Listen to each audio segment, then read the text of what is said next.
तिलच नाही, ज्या एकादशीच्या दिवशी तिळाने जेव्हा आपण स्नान करतो, पाण्यामध्ये तीळ टाकून त्याचं जेव्हा स्नान करतो, त्या पुण्याने आपण हे एकादशीचं व्रत केलं, हे श्रेष्ठ ठरतं. तिलोधरती, ते तीळ त्या एकादशीच्या दिवशी दान केले पाहिजे.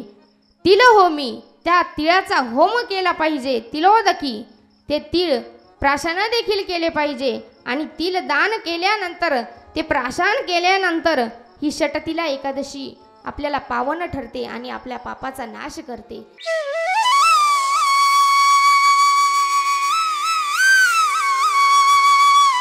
आज आपल्या कथेचा दिवस आहे 6वा. कालपर्यंत एकादशी बघितल्या, पण आज पौष महिन्यातील शुक्ल पक्षातील जी एकादशी येते, त्या एकादशीचं महात्म्य काय आहे, त्या एकादशीचं नाव काय आहे, आणि ती जी काही एकादशी आहे, ती एकादशी केल्याने काय फलश्रुती प्राप्त होते. भगवान परमात्म्याने सांगितलं की शुक्ल पक्षातील, पौष महिन्यातील शुक्ल पक्षातील जे एकादशी येते, त्या एकादशीला पुत्रदा एकादशी म्हणतात. आता तुम्ही तर म्हणाल, पुत्रदा एकादशी ताईंनी काल परवाच सांगितली आणि आज परत पुत्रदा एकादशी. प्रश्न पडला का? पडला? तसं वाटत नाही, पडला. अशी पुत्रदा एकादशी, श्रावण शुक्ल पक्षातील पुत्रदा एकादशी आणि पौष शुक्ल पक्षातील ही पुत्रदा एकादशी. मग या दोन पुत्रदा एकादशींची कथा ही जरी वेगळी असली तरी फलश्रुती मात्र एकच आहे. काय तर ही एकादशी मनपूर्वक भावाने, अंतकरणाने जर भगवंताची प्राप्ती करून घ्यायची असेल आणि संतान व्हावं अशी जर मनामध्ये इच्छा असेल, आणि ही एकादशी आपल्या हातून जर घडत असेल, तर भगवान परमात्मा नक्कीच कृपा केल्याशिवाय राहत नाही. त्या एकादशीच्या पुण्याने आपल्याला पुत्र प्राप्त होतो. म्हणून या एकादशीला पुत्रदा एकादशी म्हणायचं. की देवा, तू ज्याप्रमाणे ही कथा सांगत आहे ना, त्याप्रमाणे तू जसं श्रीमद भगवत गीतेने या पूर्ण जगाला मोहात कसं पडायचं नाही हे शिकवलं ना, तसं तुझी ही एकादशी विश्वपावनी कथा ऐकून सर्व श्रोतेगणांना, सर्व जगताला हे कळेल की एकादशी किती श्रेष्ठ आहे आणि ती भगवंताला किती प्रिय आहे. ज्याप्रमाणे भगवंताला भगवंताचं नामचिंतन करणारी भक्त आवडतात, त्याप्रमाणे भगवंताला भक्त असेही आवडतात जे भगवंतासाठी व्रत वैकल्य करतात. भद्रावती नावाचा एक राजा होता आणि त्या राजाचा सर्व प्रजा अगदी पुत्राप्रमाणे तो प्रजेचं पालन करत होता, पण त्याला संतान नव्हती. आणि संतान नसल्या कारणानं तो देखील आपल्या पुत्रासाठी तरफडत होता आणि त्याला पुत्र संतान व्हावं म्हणून तो चिंतेग्रस्त होता. एके दिवशी असंच वनामध्ये भरकटत असताना त्याला एक ऋषी दिसले. त्या ऋषींनी सांगितलं की तू या एकादशीचं व्रत कर, त्या व्रताच्या पुण्याने तुला पुत्र होईल. त्या भद्रावती नावाच्या राजाने ती एकादशी केली आणि त्या एकादशीच्या पुण्याने त्याला पुत्रही प्राप्त झाला. म्हणून ही पुत्रदा एकादशी आहे. माता पुत्रदा एकादशी की जय. की देवा, तू हे सर्व व्रत महात्म्य सांगत आहे, पण जर एकादशी केल्याने जर सर्व काही पुण्य मिळत आहे, सर्व पापांचा नाश होत आहे, 2 दिवस उपाशी राहिलं, महिन्यातून जर 2 दिवस उपाशी राहिलं तर सर्व पापांचं जर निवारण होणार असेल, तर आपण भगवत प्राप्तीसाठी दान धर्म नाही केला तरी काय हरकत आहे? दान देण्याची काय गरज आहे? दान दिलं नाही तरी काय फरक पडणार आहे? किंवा दानच नव्हे तर भगवंताचं तुझं नामचिंतनही करण्याची काय गरज आहे? तुझं जर व्रत वैकल्य करून जर एवढं सर्व पुण्य मिळत असेल, तर सर्वसामान्य जीव दान धर्म का करतील? काय एकादशीचं पुण्याने आपलं सर्व पाप घालवणार नाहीत? श्रीकृष्ण परमात्म्याने सांगितलं की तुझी शंका अगदी बरोबर आहे, पण याचंही निवारण मी करू इच्छितो. भगवान श्रीकृष्ण परमात्म्याने सांगितलं की पौष वद्य पक्षातील जे एकादशी येते ना, त्या एकादशीला षटतिला एकादशी म्हणतात. कोणती एकादशी? षटतिला एकादशी म्हणतात. त्या एकादशीची ही कथा आहे आणि त्या कथेतून कळतं की आपण दानाचं महत्व किती श्रेष्ठ आहे. एकदा काय झालं, एक स्त्री होती, एक ब्राह्मण स्त्री होती आणि ती ब्राह्मण स्त्री आपल्या नगरीमध्ये भगवंताचं नामचिंतन करायची आणि सर्व व्रत वैकल्य करायची. 24 एकादशी ही धरायची, भगवंताचं नामचिंतन ही करायची. फक्त 24 एकादशी नव्हे तर सर्व भगवंताच्या जयंत्याही ती करायची. भगवंताचा जन्मोत्सव जेव्हा जेव्हा यायचा तेव्हा तेव्हा सर्व त्या एकादशी सर्व ते व्रत वैकल्य ती करत असायची. पण तिने कधीही दान धर्म केलं नाही, कधीही कुठल्या गोष्टीचं दान दिलं नाही. तिला वाटायचं भगवंताचं नामचिंतन आणि भगवंताला प्रिय असणारी एकादशी केली म्हणजे आपले सर्व पाप नाहीसे होतात. मग दान धर्म करून स्वतः साठवलेले जे काही धन धान्य आहे, स्वतः साठवलेले जे काही पैसा अडका आहे, हा कशाला वाया घालायचा, कशाला दुसऱ्याला द्यायचा, तो आपल्याला कामी येईल. त्यास ब्राह्मण स्त्रीने काहीही दान धर्म केलं नाही, काहीच तिने दान दिलं नाही. आणि दान न दिल्यामुळे भगवान परमात्म्याला वाटलं हिने जे काही व्रत वैकल्य करून मला तिच्या जवळ आणण्याचा प्रयत्न केला ते सर्व व्यर्थ जाईल. हिने जर दान धर्म केलं नाही तर हे सर्व व्यर्थ जाईल, हे सर्व व्यर्थ जाईल. मग श्रीकृष्ण परमात्म्याला विचार पडला आता काय करायचं. तेव्हा ब्रह्मदेवाने नारद मुनींना सांगितलं की तुम्ही तिथे जा आणि त्या ब्राह्मण स्त्रीला भिक्षा मागा, काहीतरी दान दे म्हणून सांगावा.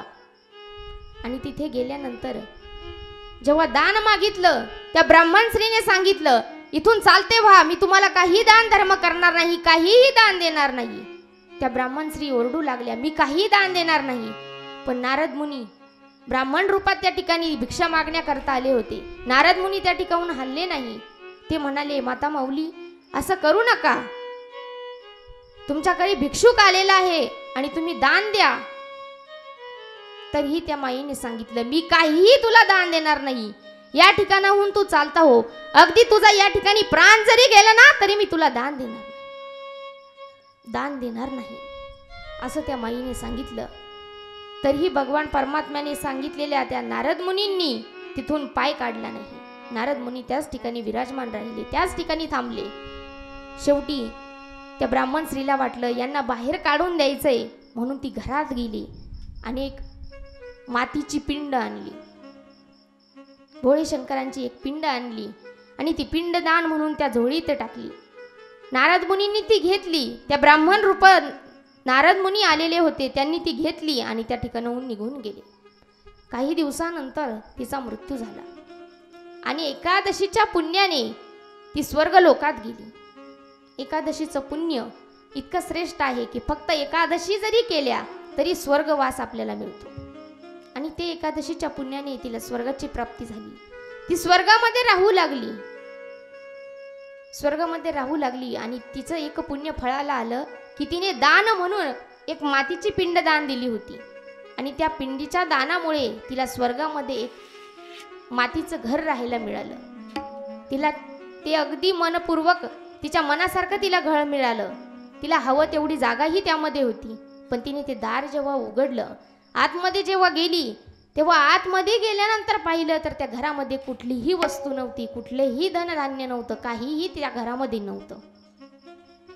त्या ब्राह्मण स्त्रीला वाटू लागलं की आपण भगवंताची एवढी भक्ती केली, भगवंताच्या सर्व प्रिय असणारे व्रत वैकल्य आपण केले, तरी भगवान परमात्म्याने फक्त आपल्याला मातीचं एक घर दिलं.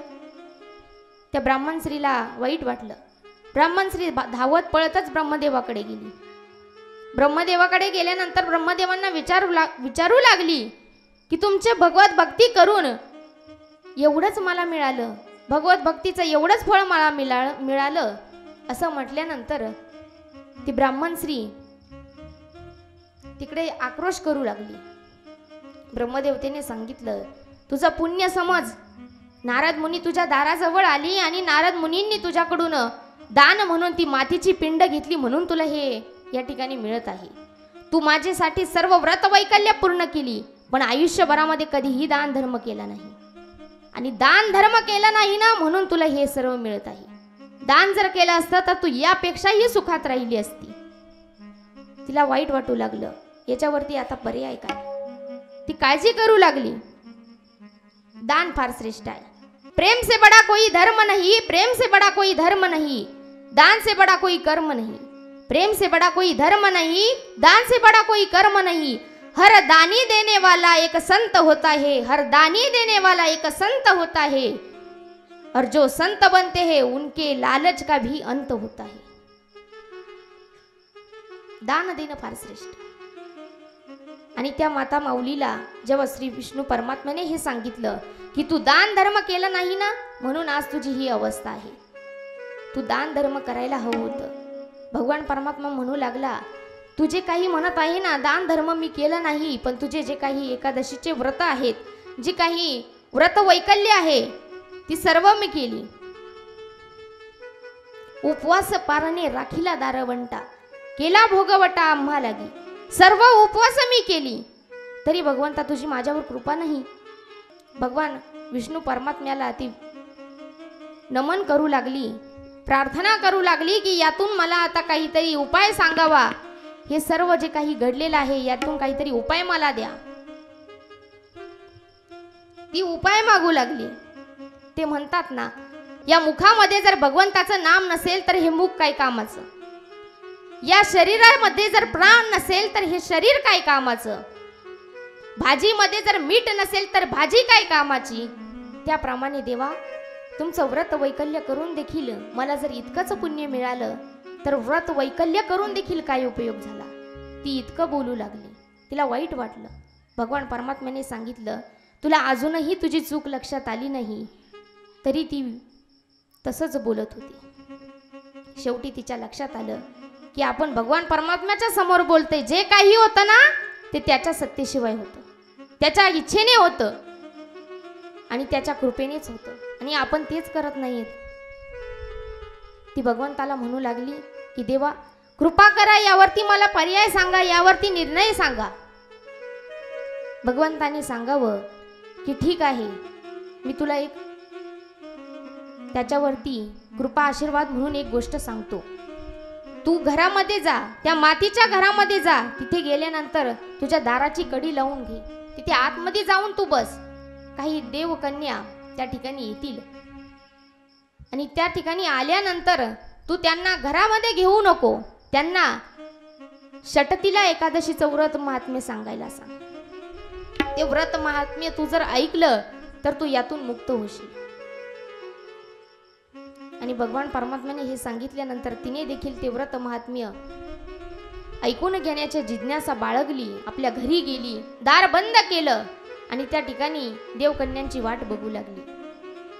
भरपूर काही दिवस उलटली, देवकन्या त्या ठिकाणी आल्या. तिथे आल्यानंतर त्या देवकन्या तिथे आल्यानंतर तिने काही दार उघडलं नाही, त्यांचा आवाज ऐकला आणि ती म्हणू लागली की मी तुम्हाला घरामध्ये घेणार नाही, पण मला षटतीला एकादशीचं महात्म्य जर तुम्ही सांगितलं तर मी अवश्य तुम्हाला घरामध्ये घेईन. हे सांगितल्यानंतर ती षटतीला एकादशीचं महात्म्य त्यातली एक देवकन्या सांगू लागली की षटतीला एकादशीच्या दिवशी तिळाला महत्व आहे. कशाला? तिळाला. ते तीळ जर आपण दान केलं तर त्या पुण्याने आपल्याला सद्गती मिळत असते. तिळाचं दान फार श्रेष्ठ आहे. एक तीळ 6 जणांनी वाटून खाल्ला होता, म्हणून तिला षटतीला म्हणायचं. 6 वेळा षट आणि तिला, म्हणून षटतीला एकादशी. तिलस्नाई तिलो धरती, तिल होमी तिलोदकी, तिल दाताच भोक्ताच, षटतीला पापनाशिनी. तिलस्नाई, ज्या एकादशीच्या दिवशी तिळाने जेव्हा आपण स्नान करतो, पाण्यामध्ये तीळ टाकून त्याचं जेव्हा स्नान करतो, त्या पुण्याने आपण हे एकादशीचं व्रत केलं, हे श्रेष्ठ ठरतं. तिलोधरती, ते तीळ त्या एकादशीच्या दिवशी दान केले पाहिजे. तिल होमी, त्या तिळाचा होम केला पाहिजे. तिलोदकी, ते तीळ प्राशन देखील केले पाहिजे. आणि तिल दान केल्यानंतर, ते प्राशन केल्यानंतर ही षटतीला एकादशी आपल्याला पावन ठरते आणि आपल्या पापाचा नाश करते. म्हणून या एकादशीला षटतीला एकादशी नाव पडलं. हे व्रत महात्म्य तिने ऐकलं आणि तिला देखील कळालं की दानाचं महत्त्व काय आहे. मी जर दान केलं असतं तर ही गोष्ट माझ्या आयुष्यात घडली नसती, मला इतका त्रास सहन करावा लागला नसता, किंवा मला भगवान परमात्म्याला हे सर्व बोलून दाखवायची वेळ आली नसती. पण दानाचं महत्त्व तितकं श्रेष्ठ आहे. आपण अन्नदान करतो, अन्नदानाने आपली क्षणिक तृप्ती भागते, पण जर विद्यादान जर आपण करत असोल तर त्या विद्यादानाने आयुष्यभराची तृप्ती होत असते. स्वामी विवेकानंद सांगतात की तुमच्याकडे जर 2 रुपये असतील तर त्या 2 रुपयांपैकी 1 रुपयाचं पुस्तक घ्या. 2 रुपये असतील तर त्या 2 रुपयांपैकी 1 रुपयाचं पुस्तक घ्या, 1 रुपयाचं अन्न घ्या. 1 रुपयाचं जे अन्न घेतलंय ते तुमचं क्षणिक भूक भागवेल आणि 1 रुपयाचं जे काही पुस्तक घेतलेलं आहे ते पुस्तक तुमच्या आयुष्यभराची भूक भागवेल. म्हणून म्हणतात ग्रंथ कळाले की संत कळतात आणि संत कळाले की देव कळायला वेळ लागत नाही. आणि एकादशी हेच सांगते की एकादशी जर केली तर आपल्याला पुण्य लागते, पण एकादशीच्या दिवशी किंवा एकादशीला जर आपण दान धर्म करत नसेल, फक्त एकादशीच जर करत असेल तर त्या एकादशी करूनही उपयोग नाही. आपण जेवढं कमवतो ना तेवढ्या कमवण्यामधला 5वा हिस्सा आपण दान दिला पाहिजे. आणि दान जर केलं तर त्याचं पुण्य मिळत असतं. दान इतकं श्रेष्ठ आहे. वैकुंठवासी हरिभक्त पारायण भानुदासजी महाराज गायके माझे आजोबा, त्यांनी जे पेरलं तेच उगवलं. चांगले पुण्य कर्म त्यांनी पेरले, सर्वांच्या मनामध्ये ते रुजवले आणि त्याचं पुण्य फळाने आज सर्व मंडळी आपल्या ठिकाणी, आपल्या या श्री विठ्ठल भक्तिधाम आश्रम वैष्णवनगर या ठिकाणी येऊन भेट देऊन काही ना काहीतरी दान धर्म करत आहेत. एवढ्या या मनुष्य जन्मामध्ये तुम्ही जेवढं दान धर्म कराल ना तेवढं पुढच्या जन्मी आपल्याला मिळत असतं. स्वतः नारद मुनींनी हे सांगितलेलं आहे. दान धर्म कुणी केलं? सर्वांनी काही ना काहीतरी दान दिलं. अगदी भगवान परमात्म्याने देखील दान घेतलं तेव्हा भगवान परमात्म्याने काहीतरी दिलं. शबरी माता, ती शबरी माता जिने भगवान परमात्म्याला आपल्या घरी भेटण्याकरता ती आतुर होती. भगवान परमात्म्याच्या नामचिंतनामध्ये तल्लीन असायची. भगवान परमात्म्याला तिनं भेटावं अशी इच्छा राहायची. जेव्हा प्रभू रामचंद्रांचा वनवास सुटला आणि लक्ष्मणाला रामप्रभू म्हणाले की आपल्याला आपल्या मातेला भेटायला जायचे, तेव्हा लक्ष्मण म्हणू लागले की आपल्या माता तर तिकडे अयोध्येमध्ये आहेत आणि आपण इथे कुठे मातेला भेटायला जाणार आहोत. तेव्हा प्रभू रामचंद्र म्हणाले आपली जन्मोजन्मीची जी काही वाट बघत आहे ना त्या मातेला आपल्याला भेटायला जायचंय. कोण? शबरी माता. हो, भगवान परमात्म्याच्या मुलायम पायाला काही लागू नये, एखादा काटा घुसू नये, खडा टोचू नये म्हणून जी स्वतःच्या केसाने रस्ता झाडून ठेवायची, दररोज सकाळी पहाटे उठायची, जी बगीचेमध्ये जाऊन देवासाठी फुलं आणायची, स्वतःच्या केसाने रस्ता झाडून त्या झाडलेल्या रस्त्यावरती फुलं अर्पण करायची, ती शबरी माता. स्वतः जाऊन गोड गोड अशी फळं आणून ठेवायची की राम आएंगे तू अंगना सजाऊंगी, मीठे मीठे में भजन सुनाऊंगी. शबरी मातेच्या घरी येणार. शबरी मातेला वाटत होतं, आवाज थोडा बारीक आहे. शबरी मातेला वाटत होतं की भगवान परमात्मा माझ्या दरबारामध्ये येणार, माझ्या घरी येणार. भगवान परमात्मा इथे आल्यानंतर भगवान परमात्म्याच्या पायांना काही इजा होऊ नये म्हणून स्वतःच्या केसांनी ती रस्ता झाडून काढायची. आज जर एखाद्या स्त्रीला सांगितलं ना रस्ता झाडून काढ तर ती काढणार नाही. स्वतः नवऱ्यासाठी करणार नाही तर भगवान परमात्मा लांबच राहिला. ज्याने जन्म दिला आपण त्याला विसरून जातो तर भगवान परमात्मा कुठून आला? स्वतःच्या बापाला आपण विचारत नाही तर भगवान परमात्मा कुठून येणार? पण ती शबरी माता भगवान परमात्म्याला घरी आणण्याकरता आतुर होती. स्वतःच्या केसांनी ती रस्ता झाडायची. भगवान परमात्म्याला काही टोचू नये म्हणून बगीचेमध्ये जाऊन फुलं आणायची, त्या फुलांच्या पाकळ्या करायची. त्या दरबारामध्ये येण्याकरिता त्या ठिकाणी ती पाकळ्या टाकायची. त्या पाकळ्या टाकल्यानंतर पुन्हा जायची, भगवंताला आवडणारी गोड गोड बोरं घेऊन यायची, फळं घेऊन यायची. जी फळं खाऊन भगवान परमात्मा तृप्त होईल अशी फळं ती आणायची. दधी मंथन करायची. का? तर देवाला मला ते भरवता येईल. राम आएंगे तो अंगना सजाऊंगी, दीप जला के दिवाली में मनाऊंगी, मेरे जन्मों के सारे पाप मिट जाएंगे.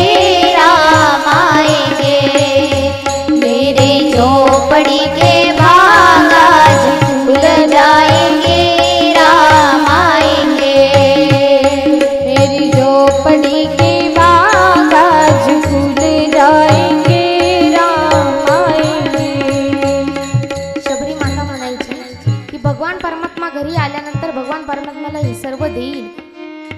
परमात्म्याचं एकदा की माझ्या दरबारामध्ये, माझ्या या कुटियेमध्ये जर भगवान परमात्म्याचं जर आगमन झालं तर माझी कुटिया देखील पावन होईल, असं ती म्हणायची.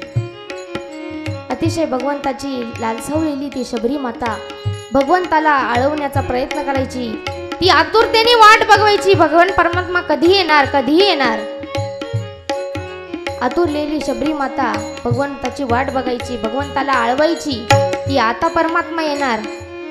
ती वाट बघत बसायची.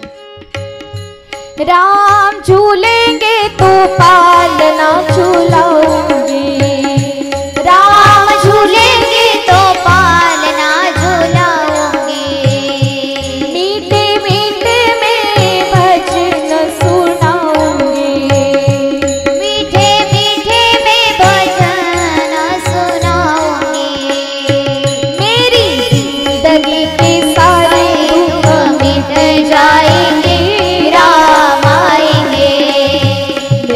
झोपड़ी के भागा जंग जाएंगे, राम आएंगे, मेरी झोपड़ी के भागा जंग जाएंगे, राम आएंगे. शबरी माता म्हणायची, भगवान परमात्मा जर माझ्या दरबारामध्ये आले, माझ्या कुटियेमध्ये आले तर भगवान परमात्माला मी माझ्या दुःखद गोष्टी सांगेल, सुखाच्या आनंदाच्या गोष्टी सांगेल, मातेप्रमाणे भगवंताची काळजी करेल, भगवंताला मी झुलवेल, भगवंताची काळजी घेईल, अगदी मंत्रमुग्ध होऊन मी भगवंताला माझं करून घेईल. माता शेवट, मातेचं काळीजच असं असतं, आपल्या लेकराला ती जीव ओवाळून टाकते, ती माता असते. शबरी माता, शबरी माता, शबरी माता, ती शबरी माता भगवान परमात्म्याची आतुरतेने वाट पाहत होती. भगवान परमात्मा आले, भगवान परमात्म्याच्या ठिकाणी आले. शबरी माता इतकी बांबावून गेली की देवासोबत आता काय करावं, देवाला काय सांगावं, देवाला कुठे बसवावं याचंही तिला भान राहिलं नाही. भगवंताला पाटावर बसवायचं तर स्वतः पाटावर बसली. शबरी माते गोंधळून गेली. भगवान परमात्म्याला खायला द्यायचं तर स्वतः खाऊ लागली, स्वतः ते पदार्थ खायची आणि मग भगवान परमात्म्याला देऊ लागली. शबरी मातेने सांगितलं, शबरी माता ती बोरं घ्यायची, स्वतः खायची आणि जे गोड बोर असेल ना तर ती परमात्म्याला द्यायची. भक्ती जर करायची असेल ना तर ती अशा प्रकारे असायला हवी. जिवंतपणे तर सर्व भक्ती करतात हो, पण मृत्यू झाल्यानंतर देखील ते भक्तीचं जर प्रतीक उमटत असेल ना तर ते बाबांच्या रूपाने उमटतं. माझे आजोबा काय होते, माझे आजोबा, त्यांचा मृत्यू झाला आणि जेव्हा मृत्यू झाला इथे त्यांचा नरदेह आणण्यात आला. जेव्हा त्यांचं प्रेत नेण्यात आलं, ते प्रेत जेव्हा नेण्यात आलं, जेव्हा अग्नी देण्यात आला, अग्नी देऊन काही दिवस होऊन गेली. जिथे प्रेत ठेवलं होतं तिथं मोजून 108 तुळशीचा जन्म झाला.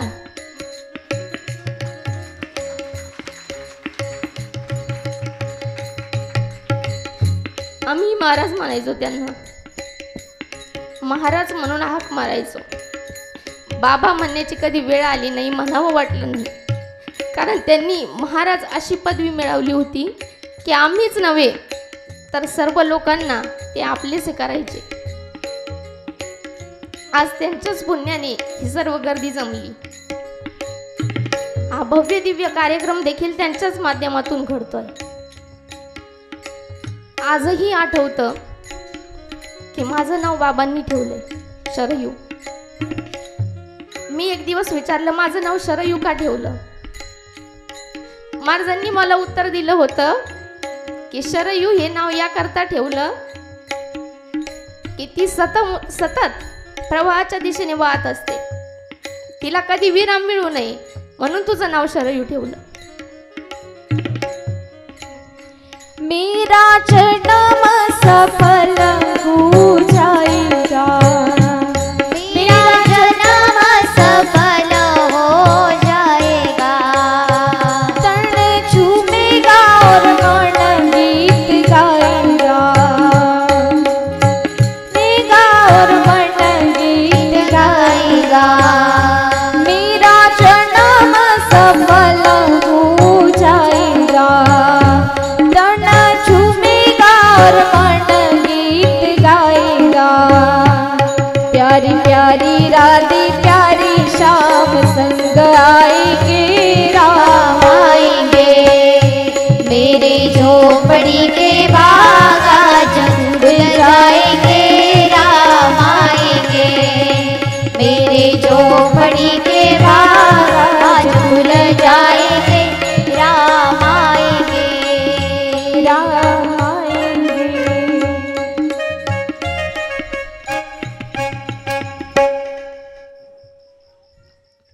आजही भगवान परमात्म्याची जर भक्ती केली ना तर त्याचं प्रतीक मागे उमटतं हे त्या घटनेवरून माझ्या लक्षात आलं।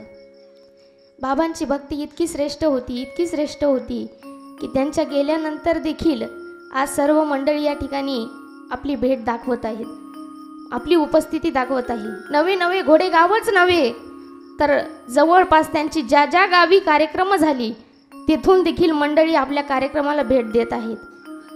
कार्यक्रमाला जरी त्यांना येण्यासाठी उपस्थिती दर्शवायला जरी वेळ नसला तरी ते फक्त वडिलांना भेट देऊन तरी जात आहेत। हे सर्व का घडत आहे तर त्यांनी तसं कमवून ठेवलं, त्याचं प्रतीक आज दिसत आहे।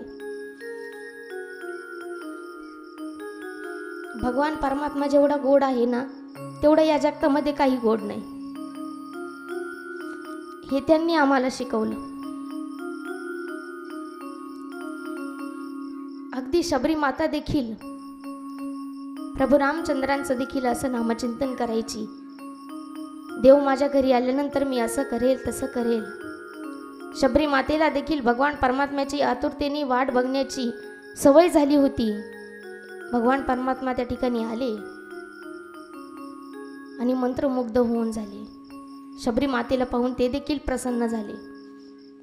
शबरी मातेला देखील वाटायचं की भगवान परमात्म्याने माझा उद्धार करावा। तारा ही सारा जमाना श्याम हमको बितारो। तारा ही सारा जमाना श्याम हमको बितारो। तारा ही सारा जमाना श्याम हमको बितारो। तारा ही सारा जमाना श्याम हमको बितारो। तारा ही सारा जमाना श्याम हमको बितारो। तारा ही सारा जमाना श्याम हमको बितारो। तारा ही सारा जमाना श्याम हमको बितारो। तारा ही सारा जमाना श्याम हमको बितारो। हमने सुना है तुमने शबरी को तारा। हमने सुना है तुमने शबरी को तारा। हमने सुना है तुमने शबरी को तारा। हमने सुना है तुम्हें शबरी को तारा। हीरों का करके बहाना श्याम हमको बितारो। तारा ही सारा जमाना श्याम हमको संभालो। तारा ही सारा जमाना श्याम हमको बितारो। तारा ही सारा जमाना श्याम हमको बितारो। जय हो। आपली ही जिज्ञासा असायला पाहिजे की भगवान परमात्म्याने आम्हाला तारावं, की एकादशी जितकी श्रेष्ठ आहे ना तेवढं दानाचं महत्त्वही श्रेष्ठ आहे। दान केल्याने जेवढं पुण्य लागतं तेवढं एकादशीच्या व्रतानेही लागतं। भगवान परमात्म्याने सर्व भक्तांकडून काही ना काही घेतलं आणि त्यांना तारवलं, पण आपली सारखी काही सर्वसामान्य मनुष्य म्हणू लागली, जे देवाचे निश्चिम भक्त आहे ते म्हणू लागली तुम्ही सर्व जमान्याला तारलं, पण श्याम आम्हाला पण तारा।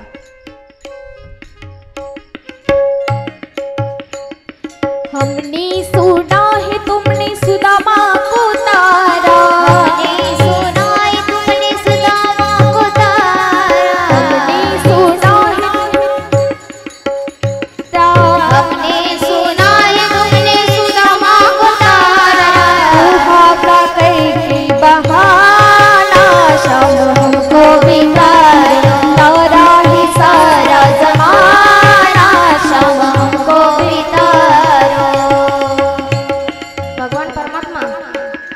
त्यांनी सुदाम्याला देखील तारलं, पोह्यांचा बहाणा केला, पोहे घेतले, तो फक्त एक निमित्त झालं.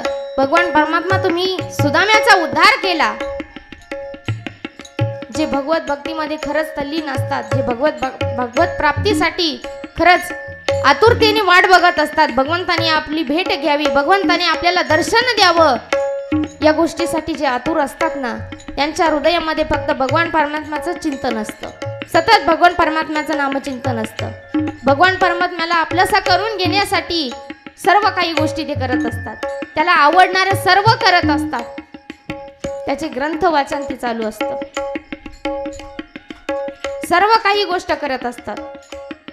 हे व्रत महात्मे देखील करत असतात. सर्वसामान्य मनुष्य म्हणू लागले की तुम्ही जर सुदाम्याला पोह्याच्या जोरावरती जर तारत असेल तर आम्हालाही तारा. हमने सुना है तुमने द्रौपदी को तारा, हमने सुना है तुमने द्रौपदी को तारा, हमने सुना है तुमने द्रौपदी को तारा, हमने सुना है तुमने द्रौपदी को तारा, पति का करके बहारा, शम हमको बितारो, तारा ही सारा जमाना, शम हमको बितारो, तारा ही सारा जमाना, शम हमको बितारो, तारा ही सारा जमाना, शम हमको बितारो. द्रौपदीने फक्त भाजीचं एक पान दिलं, त्या भाजीच्या पानावरती दुर्वास ऋषींना 36 खंड्या जेवण दिलं. हे भगवान परमात्म्याने केलं. भगवान परमात्मा ही काहीतरी घेतो मगच देतो. तो अगोदर भक्ती करून घेतो, भक्तीचा मार्ग दाखवतो, भक्ती केल्याने काय होतं ते दर्शवून देतो, भक्तीचा मार्ग करून घेतो आणि मग भक्ताला काय हवं नको ते आपोआप देत असतो. भक्तासाठी तो सदैव मागे पुढे उभा असतो, संकटांना तो सांभाळीत असतो. भक्तावर काहीही संकट आलं तरी तो त्यांच्या मागे पुढे उभा असतो. हमने सुना है तूने श्यामा अर्जुन को तारा, हमने सुना है श्यामा अर्जुन को तारा, हमने सुना है श्यामा अर्जुन को तारा, सुना है तूने श्यामा को तारा, गीता का करके बहारा, श्याम हमको बितारो, तारा ही सारा जमाना, श्याम हमको बितारो, तारा ही सारा जमाना, श्याम हमको बितारो, तारा ही सारा जमाना, श्याम हमको बितारो. ज्याप्रमाणे एका गीतकाराने तारा हे सारा जमाना श्याम हमको भी तारो हे गीत गाऊन ज्याप्रमाणे सर्व भक्तांचं वर्णन केलं, या सर्व भक्तांना देवा तू काही ना काहीतरी दिलं, त्यांचा उद्धार केला, त्यांच्याकडून काही ना काहीतरी घेऊन त्यांचं निमित्त करून तू त्यांचा जसा उद्धार केला ना तसा आमचाही उद्धार कर. अगदी त्या गीतकाराने मनाभावातून हे गीत लिहिलं असेल, त्याप्रमाणे आपल्या ताईंनी देखील अगदी मनाभावातून गायलं. तारा हे सारा जमाना श्याम हमको भी तारो. अर्जुनाला देखील तारलं, गीतेचं फक्त एक रूपक धरलं, श्रीमद भगवद्गीतेचं रूपक धरून भगवान परमात्म्याने अर्जुनाला तारलं. त्याप्रमाणे भगवंता तू आम्हालाही तार, असं ते गीतकार सांगत होते. आपण सर्व या जगतामध्ये देव सत्य आहे आणि जगत मिथ्या आहे हे जाणून भगवंताला जे आवडतं ते सर्व काही करू. भगवंताला म्हणजे मला जर आवडत असेल तर ती एकादशी आवडते. कुठल्या एका नावाची एकादशी मला आवडत नाही. एकादशी करणारे भक्त मला आवडतात, ते वैष्णव मला आवडतात, जे माझं नामचिंतन करतात ते मला आवडतात, जे माझ्या नामचिंतनामध्ये तल्लीन असतात ते भक्त मला आवडतात, सतत मुखामध्ये माझं नामचिंतन करतात ते भक्त मला आवडतात. जगद्गुरु तुकोबार आहे, ते भक्त होते की सतत मुखामध्ये भगवंताचं नामचिंतन करायचे, भगवंताला आळवायचे. विठ्ठल जळी स्थळी भरला रीता ठाव नाही उरला. त्यांच्या मनामध्ये एकच चित्त असायचं, एकच वित्त असायचं, ते म्हणजे भगवान परमात्मा. सतत मुखामध्ये विठ्ठलाचं नाम असायचं. भंडारा डोंगरावरती जाऊन बसायचे, भगवंताचं नामचिंतन करायचे, सतत विठ्ठलाचं नामस्मरण करायचे. पांडुरंगा पांडुरंगा पांडुरंगा हरी पांडुरंगा पांडुरंगा हरी पांडुरंगा पांडुरंगा हरी पांडुरंगा पांडुरंगा हरी पांडुरंगा सगळ्यांनी आनंद घ्यायचा आहे. पांडुरंगा पांडुरंगा हरी पांडुरंगा पांडुरंगा हरी पांडुरंगा पांडुरंगा हरी पांडुरंगा पांडुरंगा हरी पांडुरंगा जय हो. पांडुरंगा हरी पांडुरंगा पांडुरंगा हरी पांडुरंगा पांडुरंग पांडुरंग पांडुरंगा पांडुरंग पांडुरंग पांडुरंगा पांडुरंगा पांडुरंगा पांडुरंगा हरी पांडुरंगा पांडुरंग पांडुरंग पांडुरंगा पांडुरंग पांडुरंग पांडुरंगा पांडुरंगा पांडुरंगा पांडुरंगा पांडुरंगा पांडुरंगा पांडुरंगा पांडुरंगा हरी पांडुरंगा पांडुरंगा हरी पांडुरंगा पांडुरंगा हरी पांडुरंगा पांडुरंगा हरी पांडुरंगा पांडुरंगा हरी पांडुरंगा पांडुरंगा सर्वांनी नाचायचंय. आपली कथा 2 दिवस असणार आहे. पांडुरंगा हरी पांडुरंगा विठ्ठला विठ्ठला विठ्ठला विठ्ठला पांडुरंग विठ्ठला विठ्ठला महिला, विठ्ठला जरा हलवा. जय हो.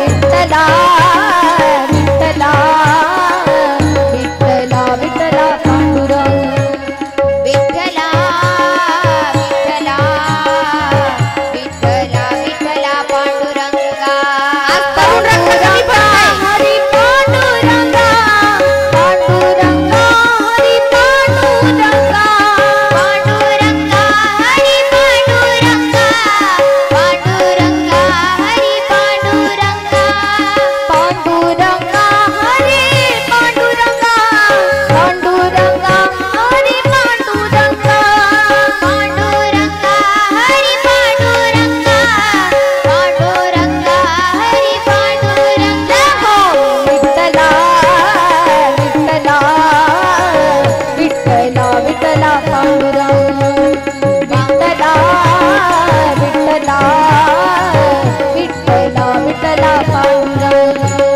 विठ्ठला विठ्ठला विठ्ठला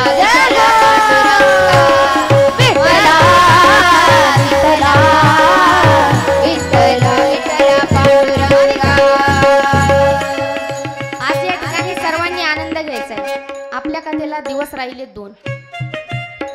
आजचा दिवस आणि उद्याचा दिवस सर्वांनी आनंद घ्यायचा आहे. तरुण रक्तापेक्षा सर्व म्हाताऱ्या बाया जास्त नाचत आहेत. तुम्ही काम करत असताना जेवढं जल्लोषात करताना तेवढं भगवान परमात्म्याच्या नामचिंतनामध्ये देखील आनंद घ्या. कारण याच दरबारामध्ये सर्व आनंद आहे. डीजे समोर कोणीही नाचतं, अगदी बाया देखील नाचायला जातात. या दरबारामध्ये लाजायचं कारण नाही. सर्वांनी आनंद घ्यायचा आहे. विठ्ठला विठ्ठला पांडुरंगा विठ्ठला विठ्ठला पांडुरंगा विठ्ठला विठ्ठला पांडुरंगा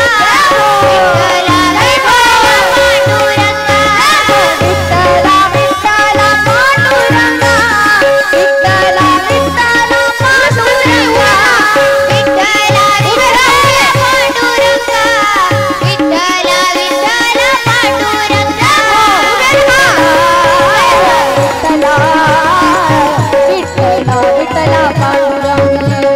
विठ्ठला विठ्ठला पांडुरंगा विठ्ठला विठ्ठला पांडुरंगा विठ्ठला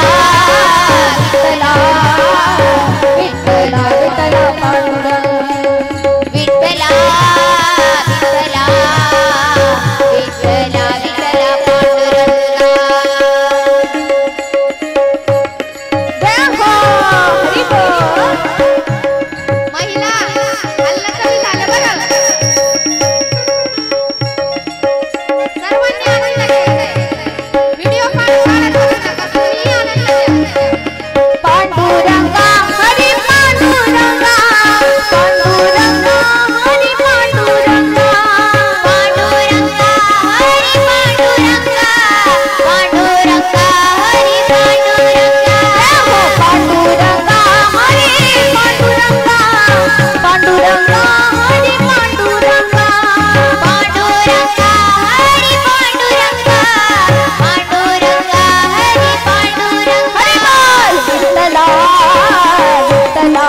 तुझ्यासाठी आले मला ऐकाना रे तुझ्यासाठी आले बना घरच काना तुझ्यासाठी आले बना एका जनार्दनी विनविते राधा तुला शरण मी आले मुकुंदा एका जनार्दनी विनविते राधा तुला शरण मी आले गोविंदा एका जनार्दनी विनविते राधा तुला शरण मी आले मुकुंदा एका जनार्दनी विनविते राधा तुला शरण मी आले गोविंदा मुरली वाजवी तो गाणं कुंज म्हणा मुरली वाजवी तो कृष्णा कुंज म्हणा तुझ्यासाठी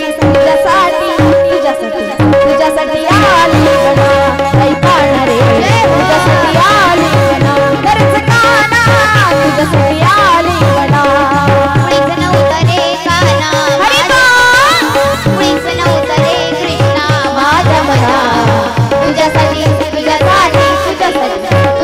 आले बना ऐकाना रे तुझ्यासाठी आले बना गरज काना तुझ्यासाठी आले बना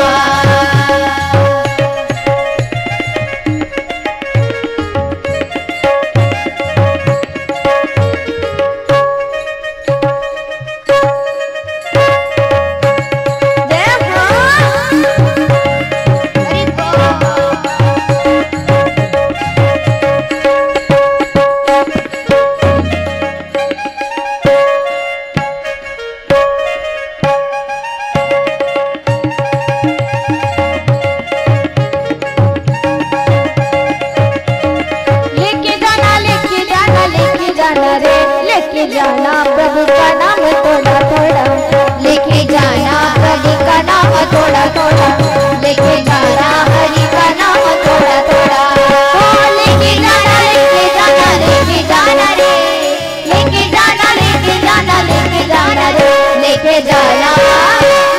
जाना हरि का नाम थोड़ा थोड़ा लेके जाना हरि का नाम थोड़ा थोड़ा लेके जाना हरि का नाम थोड़ा थोड़ा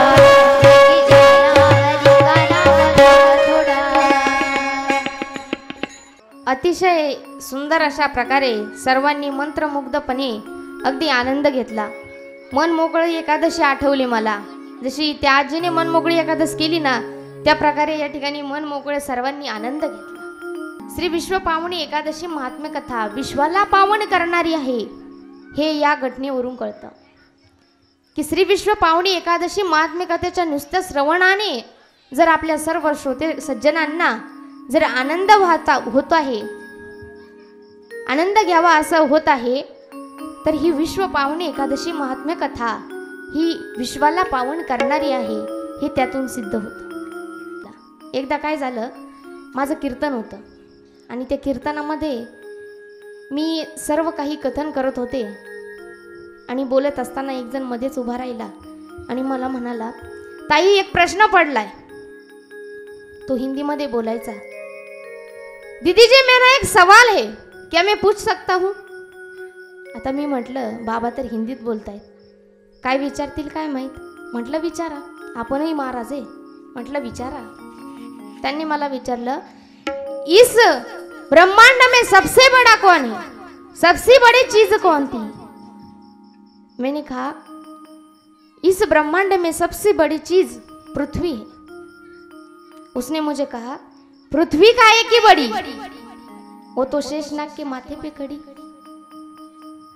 मतलब शेषनाग बड़े. उसने कहा शेषनाग भी काहे के बड़े, वो तो शंकर जी के गले में पड़े. मतलब शंकर जी बड़े. उसने कहा शंकर जी काहे के बड़े, वो तो कैलाश पर्वत पे खड़े. मी म्हटलं कैलाश पर्वत बड़ा. तो म्हणाला कैलाश पर्वत भी काहे का बड़ा, उसे ते रावण ने 3 बार उखाडा. म्हटलं रावण बडा म्हणायचं नव्हतं, पण तोही शिवभक्त होता म्हणून म्हटलं रावण बडा. तो म्हणाला रावण भी काहे का बड़ा, उसे तो राम ने एक बाण में नीचे गिरा डाला. म्हटलं आता आपल्या देवावरती आलं, प्रभू रामचंद्रावरती आलं. म्हटलं हमारे प्रभू रामचंद्र बडे. तो मला म्हणू लागला, प्रभू रामजी काहे के बडे, प्रभू रामजी भी काहे के बडे, हो तो भक्तों के हृदय में खडे. आता आमच्यासारख्या भक्तावर आलं, आपल्यासारख्या भक्तावर आलं. मी म्हटलं भक्त बडे.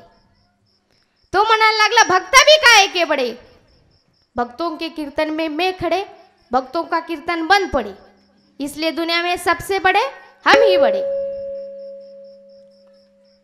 म्हणजे स्वतःलाही बडं करण्याची सर्वांची जिज्ञासा असते. पण या ठिकाणी आपण स्वतः सर्वांनी एकत्र होऊन या कार्यक्रमाची शोभा वाढवली आणि हा कार्यक्रम उच्च पदावर नेऊन ठेवला. हा कार्यक्रम मोठा केला. अगदी आनंदाने सर्वांनी आनंद घेतला.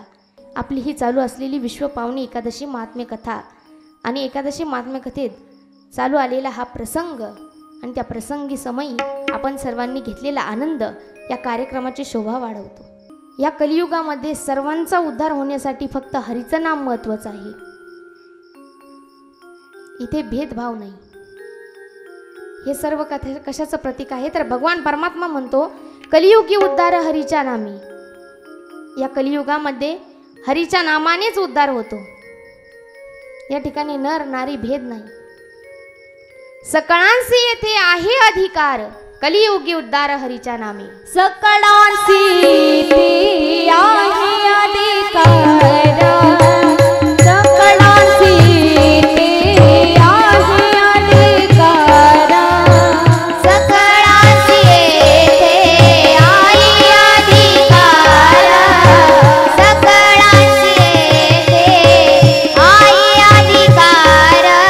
कलियुगी उद्धार हरीच्या नामी, कलियुगी उद्धार हरीच्या नामी, कलियुगी उद्धार हरीच्या नामे, कलियुगी उद्धार हरीच्या नामे.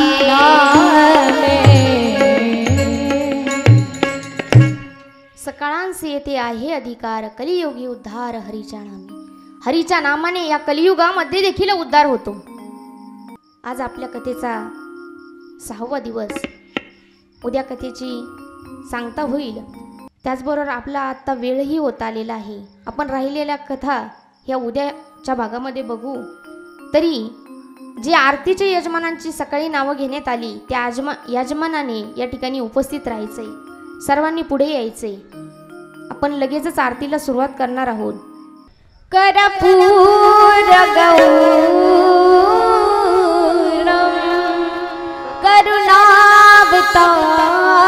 करुणावतारम संसार संग्राम भुजगेन्द्रहारा सदा वसन्तं हृदयारविन्दे भवं भवामि भवामि भवामि सहितं नमामि.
श्री ज्ञानदेव तुकाराम पंढरीनाथ भगवान की जय गोपाल श्री कृष्ण भगवान भगवान की जय एकादशी मैया की जय आज के आनंद की जय।